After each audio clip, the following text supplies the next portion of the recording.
இன்றைக்கான எபிசோடில் சிந்துவோட கொலுசு கீழே விழுந்ததை பார்த்துட்டு, சரி நீ மாவாட்டிட்டு இருக்கல, நானே உனக்கு போட்டு வரேன் அப்படின்னு சொல்லி போட்டு வராங்க. சிந்து நான் உங்ககிட்ட ஒன்று சொல்லணும், இந்த மாதிரி உன்னை அரவிந்த் கேஸில் உள்ளே விட்டது எல்லாத்துமே ஸ்னேகா தான் பண்ணியிருக்கா அப்படின்னு சொல்கிறாங்க. இருந்தாலும் நான் பண்ணதும் தப்பு தானே டாக்டரு அப்படின்னு சிந்து சொல்கிறான். இந்த சைடு போலீஸ்கிட்ட இந்த மாதிரி எங்கள் ஊரில் திருவிழா வச்சுருக்கோம், அதுக்காக நீங்கள் நல்லபடியாக பண்ணி கொடுங்க அப்படின்னு சொல்கிறாங்க. கண்டிப்பாக நான் எல்லாமே பண்ணிடுறேன் அப்படின்னு சொல்லிக்கிறபோது எசகி கோவிலுக்கு வர சொல்லியிருக்காரு போலீஸ். அப்போ எசகிட்ட பேசுகிறேன்னு சொல்லிட்டு எல்லாரையும் தனியாக அனுப்பிச்சிட்றாரு.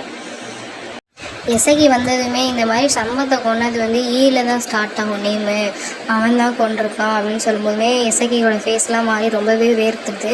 இருந்தாலும் அந்த வீட்டிலே இருந்து அவனே கொள்ளனா உனக்குலாம் எவ்வளோ தைரியம் இருக்கணும் அப்படின்னு சொல்லிட்டு, ஏன் அதுக்காக பண்ணேன் அப்படின்னு சொல்லிட்டு கேட்டோன்னா, சார் என்னை மன்னிச்சிருங்க சார், என்னை எங்கேயும் மாட்டி விட்டாதீங்க அப்படின்னு சொல்லி, ஏதோ நான் ஒரு கோபத்தில் பண்ணிட்டேன் அப்படின்னு சொல்கிறான். நான் அவன் மேலே கேஸை போட்டு அவனை உள்ளே தள்ளிடுறேன், அவனை இது பண்ண மாட்டேன், ஏன்னா ஒன்னால எனக்கு நிறைய காரியம் ஆக வேண்டியிருக்கு அப்படின்னு சொல்கிறாரு போலீஸ். சைடு ஆறுமுகமாக அவங்க தங்கச்சிக்காக போய் பேசிட்டு வந்திருக்காங்க. கண்டிப்பாக இந்த கல்யாணம் நடக்குமா, நான் எல்லாம் பேசிட்டேன் அப்படின்னு சொல்லி பேசிக்கிற போது அவங்க அத்தை சொல்கிறாங்க, இந்த மாதிரி அக்கா ஆடி மாதம் ஆயிடுச்சு, 2 பேரையும் அவங்க வீட்டுக்கு அனுப்பிச்சி வைக்கணும் அப்படின்னு சொல்கிறாங்க. பைரவி பேக் பண்ண போயிருக்கும்போது ஆறுமுகம் கேட்குறான், இங்கேருந்து உனக்கு கிளம்ப ஒரு மாதிரி இல்லையா அப்படின்னு கேட்கும்போது, இல்லை அத்தையும் தங்கச்சியும் தான் மிஸ் பண்ணுவேன், மற்றபடி எனக்கு எதுவும் இல்லை, உன்னையெல்லாம் நான் கண்டிப்பாக மிஸ் பண்ணவே மாட்டேன் அப்படிங்கிறாங்க.